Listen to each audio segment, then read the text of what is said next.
Ma'am, I will introduce a little bit about the forum, then your introduction, then we can begin with the session. Sure. Okay? Okay, ma'am. Hello, everyone. Good evening. I am Pushpita Chaudhary, editing team member of Legal Law Forum. I welcome you all to another new episode of LLF Talks. Legal Law Forum is a forum based at Nagpur for the promotion of legal education and awareness. It acts as a platform where law students pool their experience and efforts in order to promote legal activities and encourage law students. Legal aims to facilitate legal knowledge by conducting webinars, quiz competition, and many other things, LLF Talks being one of them. Today we have with us Advocate Sonal Singh ma'am. Ma'am has completed her graduation in 2018 from the prestigious Government Law College, Mumbai, and LLM from University of Mumbai in the year 2020 with a specialization in business law. Ma'am has been practicing law since 2018 and presently she works at Argus Partners, Mumbai as an associate and is a part of the litigation and dispute resolution team of Argus Partners. In terms of work experience, ma'am has close to 4 years of post-qualified experience and appear regularly before Honorable Supreme Court, Bombay High Court, City Civil Courts, Session Courts and arbitration proceedings. So ma'am, shall we begin with the session? Yeah, sure. Okay, ma'am. I'll take up the first question now. Ma'am, can you please tell us something about your journey from being a law student to a practicing advocate and now a partner at Argus Partners? So my journey, firstly, I am an associate at Argus Partners. So how it's been quite a adventurous one, to say the least, and it is around close to finishing my graduation in, I suppose, 2015 is when, right before finishing, I had a chat with my. Now you need to understand what you have to do further in life, and you need to plan out things accordingly. So that is how I thought of pursuing law. And even as a child, while I was growing up, I always had this thing that I might decide to pursue law, but however, it was always a thought in the cold storage. Never actively did I ever think of doing it. But when I was finishing my graduation from Delhi University is when I thought that, like, I need to have a professional degree for myself, and I need to see what I have to do ahead. So that is how it clicked, and it's been great now. Since then, it's all been a history now. Then, and also the fact that I just got into a very prestigious college, so it's been great since then. And because I wanted to delve even further and learn quite like delve more deeper into it, so that is how I decided to do LLM. But I did not want to compromise on my this career year, so that is why I thought of pursuing it side by side. Okay, ma'am. Ma'am, please share your interest and motivations behind this journey. So honestly, I will not say that my journey has been mine alone. Of course, I have received constant support from a lot of people, a lot of my mentors. Some of them I can already see on the live session, and a lot of my friends were also on the live session. And of course, needless to mention, my parents, my siblings, my family. It is everything's and everybody's support together that has made this journey really happen. So it's been of course challenging.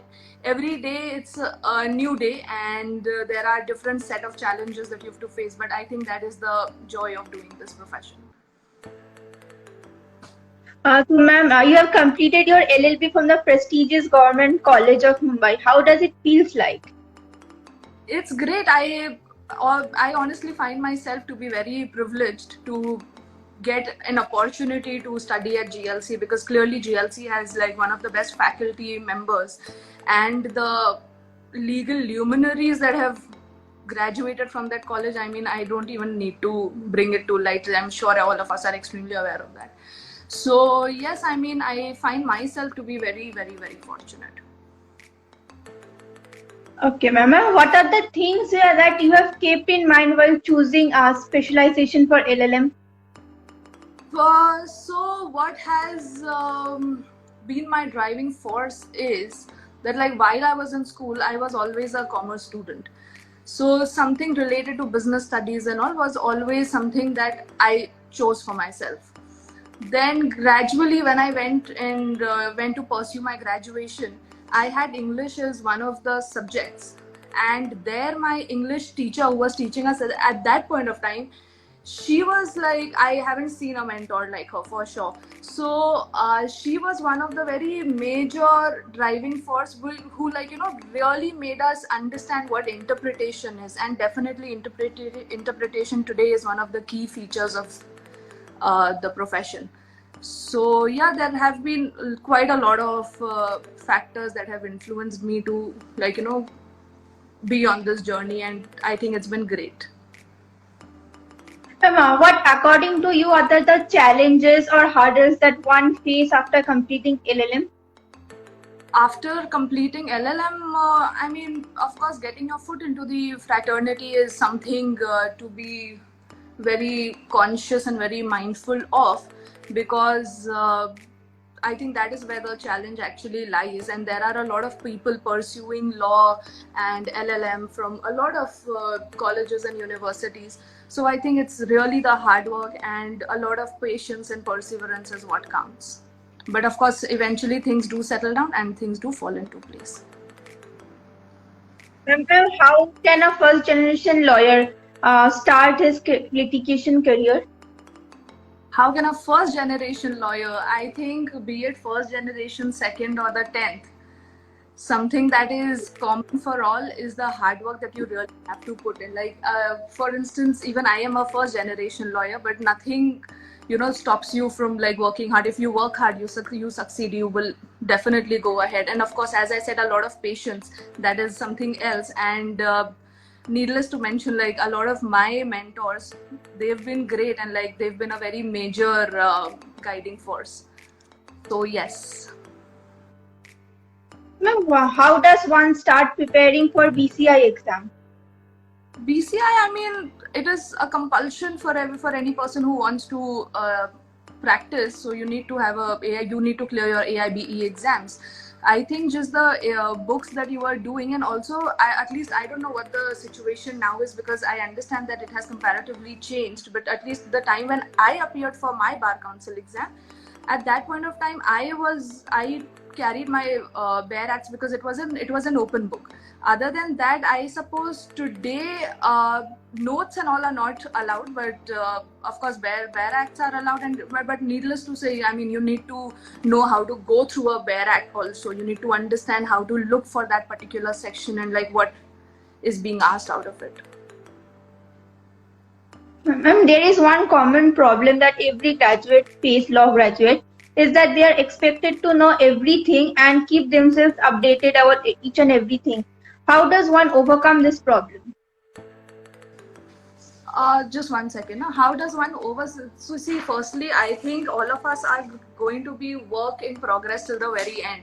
So there's not really a thing like, that like we are expected to know everything. But yes, definitely do.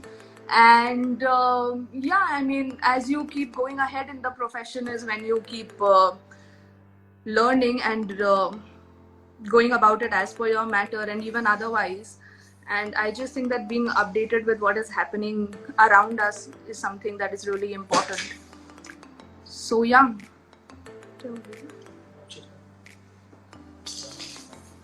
Yeah, tell me, sorry. It's okay, ma'am. How can one choose his or her area of practice? I am a firm believer of doing what you love and actually loving what you do, because if that is something that you plan to do all your life, so you better enjoy it and you better like it. Only then that is. So I think recognizing your niche and recognizing your area of interest is something that is really important, and accordingly pursuing it. Because I mean, if you are not really up for it, then it's very difficult to sustain or like even do it for all your life, and like do it with that happiness, with that passion. Ma'am, any message that you would like to say send out to the law students? Law students to give it their best and patience is definitely the key. Things might seem to be very rough on a lot of days, but that is the profession, and but eventually, as I said, things do fall into place. And working hard, I mean, I don't think so there's any second way to go about it other than working hard. If you work hard, you will definitely go up the ladder. There's no two ways. Any other thing that you would like to share with us? Because we have pretty much covered up every question that we had. You can ask me. I will tell you if in particular you want to know anything. Well, I'll just check if there is anything anyone wants to ask in the comments.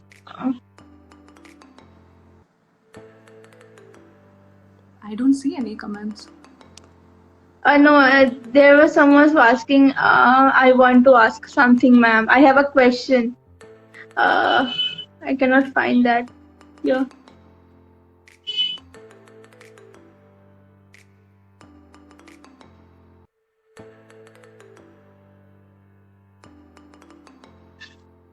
Hello, ma'am. Am I audible? Hello? Hello?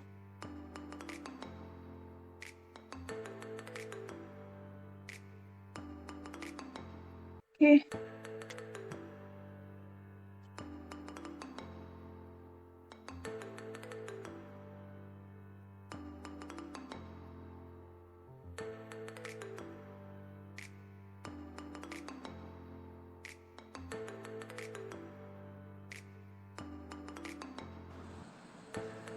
Yes, ma'am. We have one. It's all right, ma'am. Not an issue. Ma'am, we have one question which came up is which area of law one should go for? Which area of law? As I said, what holds your interest is what one should go for, because if it doesn't interest you, it's very difficult to sustain. So definitely that is something that needs to be taken care of, and it's very important to recognize your niche, that like what your niche is, what your interest area is, because a lot of people are more into practicing corporate part of it. Some people are more of into litigation bit of it, and even after that you need to understand that whether you want to go in the criminal side or the civil side.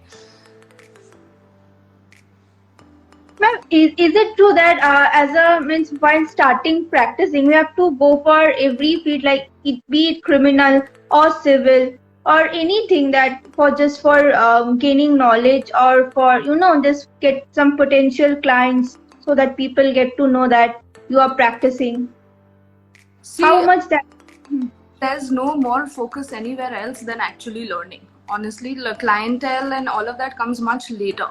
It is first you have to build yourself, understand it, and recognize what you want to do, and move further. Only then will the clientele area come.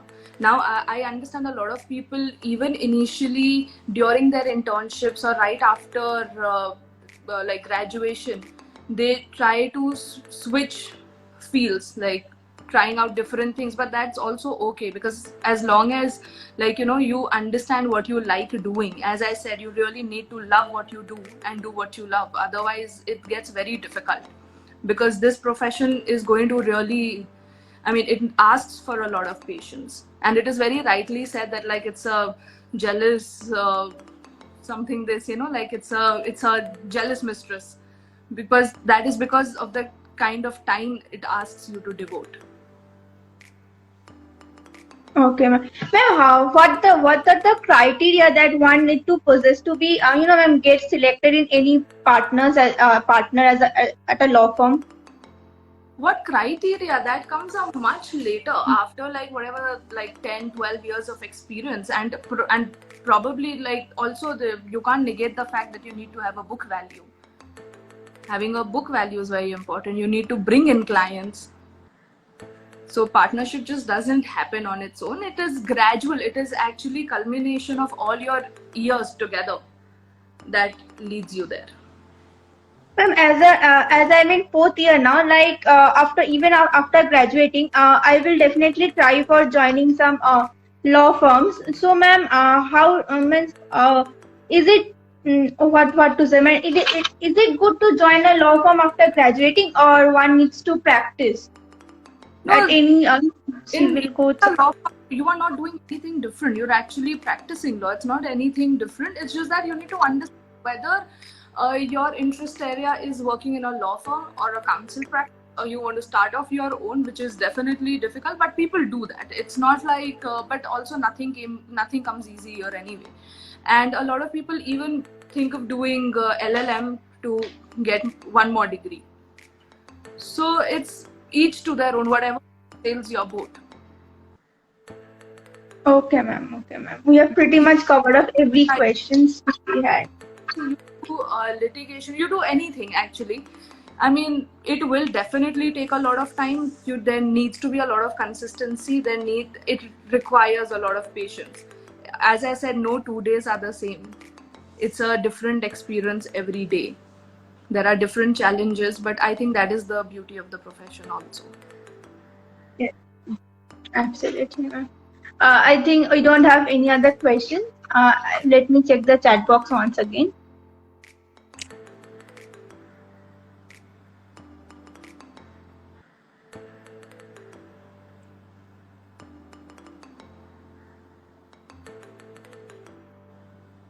We don't have any other questions in the chat box.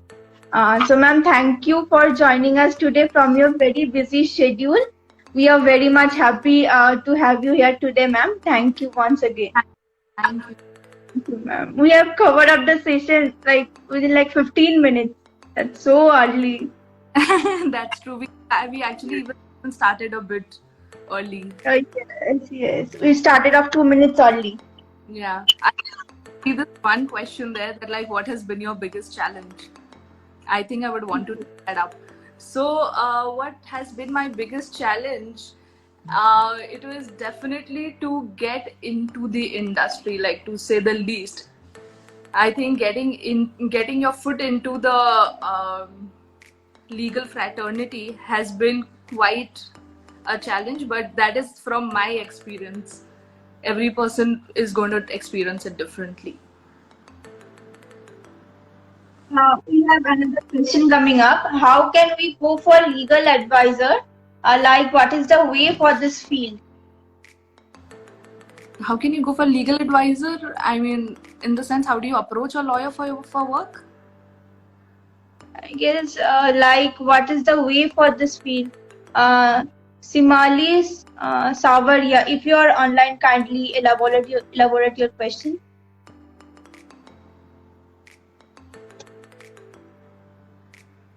Okay, I guess she is not online. Ma'am, we have another question which came up now.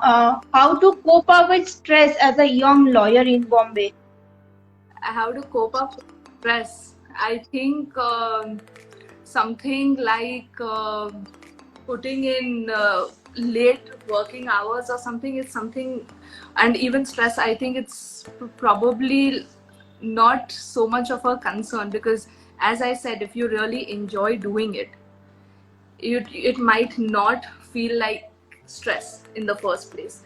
And secondly, of course, if there are deliverables and they are a time bound manner, it can get a little hectic, but eventually you get through it. And I think taking some time off for yourself every day, maybe an hour or so, is definitely really important, so that the next day you put in that same kind of an effort. Okay, ma'am. From Mon5482, she said that how can one become a legal advisor? How can one become a legal advisor? You need to have a law degree. That's how you become a legal advisor. Another question came up. Do you think interns and freshers are made to slog more than they are paid?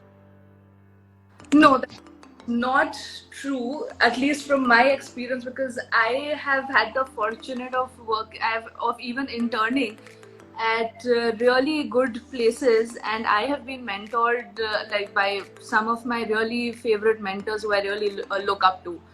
So I don't think so. It's learning throughout all the way, be it in court, be it in your office, be it even like, you know, if you read an article on bar and bench or legally India, definitely it's a learning. So learning comes from anywhere. And I mean, what you see I mean, what you do in your internships is probably a scent of what it actually is when you get into a law firm. So I don't think so any kind of work, even if it is given to interns, I don't think it is, at least from my experience and from my opinion, I don't think so it is small in any manner, or like something like, you know, anybody is exploiting anyone. Because I mean, law firms are a big place, they have a lot of people. The question of exploiting, I don't think so really arises. If you have any other question, you can go on. Okay, you have one question from Shubham Vivate. He is wanted to ask that how can one become or hold title as a legal advisor? Okay, that's a question from Simali. Okay, so basically, you call it a legal advisor, or you call it a person, I mean, whatever name you want to give it. I mean, at the end of it, it is just like you know, you need to know your craft, and you need to deliver it, and you need to because only if you know your craft and you are able to deliver is when people will come to you seeking for advice.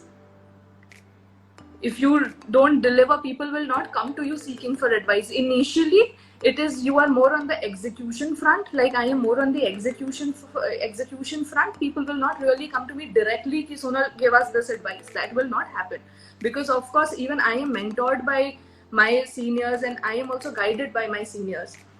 And that is how you learn, because as I said, in this profession you are, like, you know, learning till the very end. You will always be a work in progress. It's never like now I have attained some kind of superiority. That will just doesn't happen, be it like, you know, at the associate level, senior associate, principal associate, whatever, partnership level also. And it will never be like, you know, that you've spent 5-6 years in the profession, now it is going to be easier. No. Possible, there is, of course, your face of challenges will differ. Your challenge, how your challenges look, that will definitely change, but it will not be like now you've attained some kind of nirvana, no challenges are going to come your way. That is not the thing, and I don't think so any of us sign up for that, that like now it is going to be a peaceful situation. Okay, if you have any other questions, please comment. We will wait for 2 more minutes, then we can conclude with the session.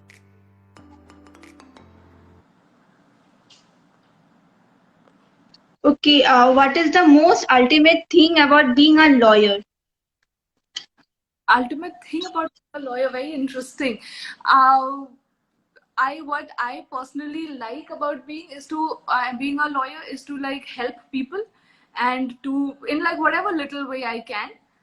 So I think that is really satisfying if after working hard your matter goes well. Something as small as that, your matter goes well. I think it is very satisfying.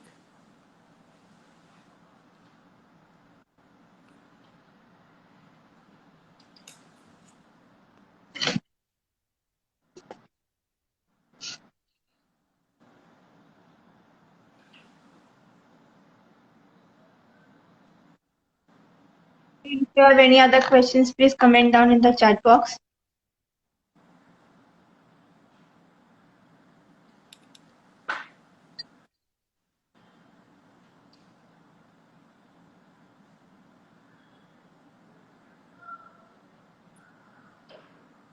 I don't see anything. No, ma'am, even I. Can we continue with the session now? Yeah, Okay, we have another question coming up. Are you a generalist or specialist? What is your niche? So my niche is basically IBC and arbitration, and but of course, I mean, we do a lot of commercial litigation and other practice areas also. But where I focus is that.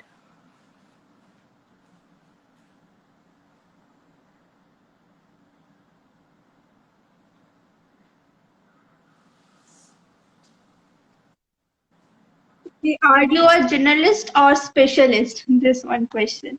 I think I just answered that. How long have you practiced law?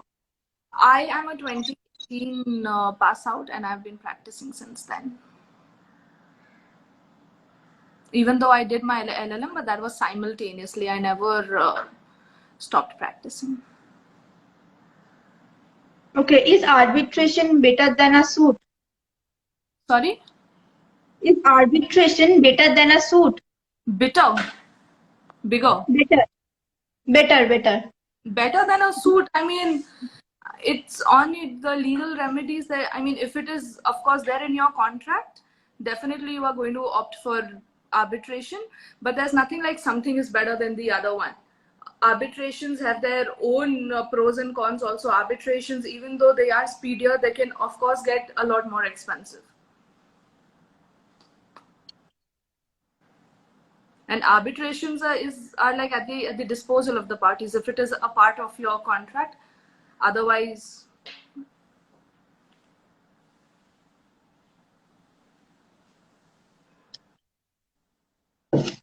I don't see any other questions.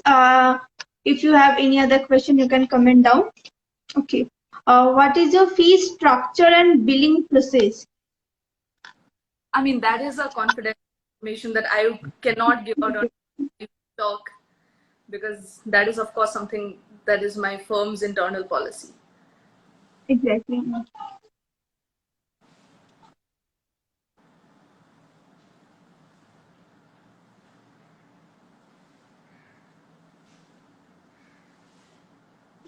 I don't see any other questions. Okay. So ma'am, shall we conclude with the session now? With your Yes. permission? Yeah, no, please. Thank you for having me over. It was a nice. Yes, I would like to have you again. Thank you. Thank you so much, ma'am, for joining us today. Thank you. Thank you. Bye. Bye bye.